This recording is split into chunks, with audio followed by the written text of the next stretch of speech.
Hi అండి, welcome back to our channel. So ఈ రోజు వచ్చేసి సింపుల్ గా చికెన్ ఫ్రై అయితే చేసి చూపించబోతున్నాను. వీడియోని ఎక్కడ స్కిప్ చేయకుండా లాస్ట్ వరకు అయితే చూడటానికి ట్రై చేయండి. సో ఇక్కడ వచ్చేసి ముందుగా 1/2 కిలో చికెన్ శుభ్రంగా వాష్ చేసి అందులో ఒక 2 టీ స్పూన్ల వరకు అల్లం వెల్లుల్లి పేస్ట్ వేసుకోవాలి.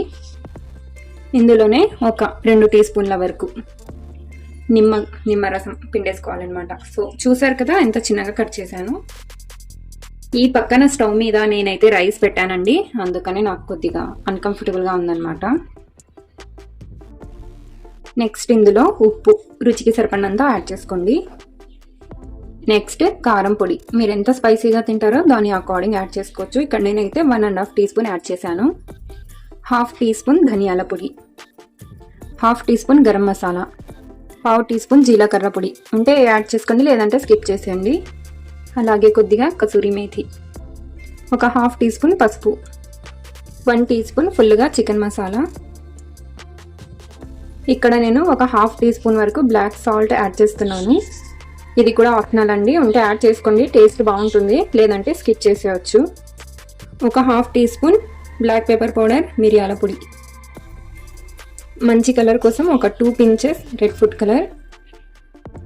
మీకు అవసరం లేదు అనుకుంటే కనుక స్కిప్ చేసేయచ్చు. ఇప్పుడు దీన్ని బాగా మిక్స్ చేసుకోవాలి.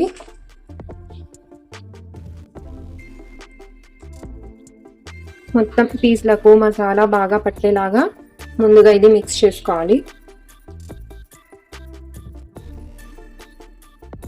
ముందుగా మసాలాలన్నీ బాగా మిక్స్ చేసుకున్న తర్వాత ఇప్పుడు ఇందులో 2 టీ స్పూన్స్ కార్న్ఫ్లోర్ యాడ్ చేసుకోవాలి. సో ఒక 3 టీ స్పూన్స్ అయితే యాడ్ చేశాను. శనగపిండి ఉంటుంది కదా, అది కూడా ఒక 2 to 3 టీ స్పూన్స్ యాడ్ చేయాలి. బజ్జీలు వేస్తారు కదా అదే పిండి. అలాగే చికెన్ మంచిగా క్రిస్పీగా రావాలంటే 1 టీ స్పూన్ ఇక్కడ ఫుల్గా రైస్ ఫ్లవర్ యాడ్ చేస్తున్నాను, బియ్యం పిండి. ఇందులోనే కొద్దిగా కరివేపాకు కూడా వేసుకొని ఇప్పుడు బాగా మిక్స్ చేసుకోవాలి. బియ్యం పిండి వేస్తే చికెన్ పీసెస్ అనేవి చాలా క్రిస్పీగా ఉంటాయి. ఇలా టైట్గా ఉండి మిక్స్ చేయడానికి రాకపోతే కొద్దిగా వాటర్ని స్ప్రింకిల్ చేసుకుంటూ మిక్స్ చేసుకోవాలి.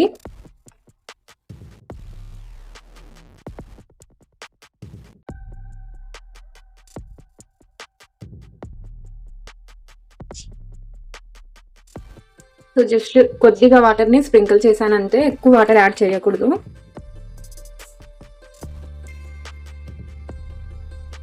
మీకు కనుక మా రెసిపీ నచ్చినట్టయితే వీడియోని తప్పకుండా లైక్ చేసుకొని అలాగే పక్కనే ఉన్న బెల్ బటన్ యాక్టివ్ చేసుకోండి. సబ్స్క్రైబ్ చేసిన తర్వాత పక్కనే బెల్ బటన్ వస్తుంది, దాన్ని యాక్టివ్ చేసుకుంటే నేను ఎప్పుడు ఏ వీడియో అప్లోడ్ చేసినా మీకు నోటిఫికేషన్గా వస్తుంది. సో మొత్తం ఇలా బాగా మిక్స్ చేసుకోవాలి. మిక్స్ చేసి దీన్ని ఒక 1/2 అవర్ లేదా 1 అవర్ పక్కన పెట్టేసుకోవాలి.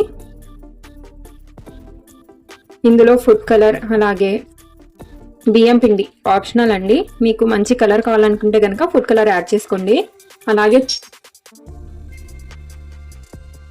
చికెన్ పీసెస్ క్రిస్పీగా కావాలనుకుంటే బియ్యం పిండి యాడ్ చేసుకోండి, లేదంటే స్కిప్ చేసేయచ్చు. సో ఇలా మొత్తం బాగా మిక్స్ చేసుకొని 1 అవర్ లేదా ఒక 1/2 అవర్ పక్కన పెట్టేయాలి. ఓకే అండి, సో ఆఫ్టర్ 1 అవర్ తర్వాత నేను చికెన్ పీసెస్ అనేవి ఫ్రై చేస్తున్నాను. కడాయిలో ఆయిల్ వేసుకోవాలి, డీప్ ఫ్రైకి సరిపడినంత ఆయిల్ వేసుకొని ముందుగా ఆయిల్ని బాగా హీట్ చేసుకోవాలి. సో చికెన్ ఫ్రై చేసేటప్పుడు ఫ్లేమ్ అనేది మీడియం ఫ్లేమ్లో ఉండేటట్టు చూసుకోండి, హై ఫ్లేమ్లో పెట్టకూడదు. పైన కలర్ చేంజ్ తొందరగా అయిపోతుంది కానీ లోపల కుక్ అవ్వదన్నమాట. ఫ్లేమ్ని మీడియం ఫ్లేమ్లో పెట్టేసుకొని చికెన్ పీసెస్ ఒక్కొక్కటిగా వేసి ఫ్రై చేసుకోవాలి. ఒక్కొక్కటి పీసెస్ వేసుకోండి. ఇలా దాల్ రైస్లో లేదా ఈవినింగ్ స్నాక్స్లో కూడా చాలా బాగుంటుంది టేస్ట్. సో ఇక్కడ చూడండి, కడాయిలో ఎన్ని పడతాయో అన్నీ వేసుకోవాలి, మరి ఎక్కువగా వేసేయకూడదు. మీడియం ఫ్లేమ్లో ఇంకా దీన్ని టచ్ చేయకూడదు అనమాట. ఒక 2 minutes వరకు దీన్ని అస్సలు ఇంకా టచ్ చేయకూడదు. ఆఫ్టర్ 2 minutes తర్వాత మిక్స్ చేసుకోవాలి. సో మనం చికెన్ పీసెస్ వేసిన వెంటనే మిక్స్ చేస్తే దీనికి మనం పట్టించిన మసాలాలన్నీ సపరేట్ అయిపోతాయి. ఇవి ఫ్రై అయితే చాలా ఈజీగా వచ్చేస్తాయండి మిక్స్ చేయడానికి. సో చూసారా, ఇలా అప్పుడే మనం దీన్ని మిక్స్ చేయాలి. వేసిన వెంటనే మనం మిక్స్ చేస్తే దీనికి ఉన్న మసాలా అలాగే చికెన్ పీసెస్ 2 విడివిడిగా సపరేట్గా అయిపోతాయి. మరి టేస్ట్ కూడా అంత బాగుండదు అనమాట. ఓకేనా, సో ఈ టిప్ అయితే గుర్తుపెట్టేసుకోండి. ఓకే అండి, సో ఇవన్నీ మంచి కలర్లో వచ్చిన తర్వాత తీసేసుకోవాలి. సో ఇక్కడ చూసారా, కలర్ చాలా చాలా బాగుంది, అలాగే టేస్ట్ కూడా చాలా బాగుంటుంది.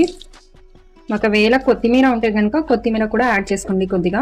చికెన్ మ్యారినేట్ చేస్తాం కదా మసాలాలు వేసి, అప్పుడే ఆ టైంలోనే ఇంకా చాలా టేస్టీగా ఉంటుంది. ఇంకా మిగిలిన చికెన్ మొత్తం ఇలాగే బ్యాచెస్గా వేసుకోవాలి. ఒకవేళ పెద్ద కడాయి ఉంటే కనుక ఒకేసారి ఫ్రై చేసుకోవచ్చు, బట్ నేనైతే చిన్నది పెట్టాను. సో మిగిలిన చికెన్ కూడా వేసుకొని ఫ్రై చేసుకోవాలి. అంతే, చాలా ఈజీగా అయితే చికెన్ ఫ్రై రెడీ అయిపోతుంది.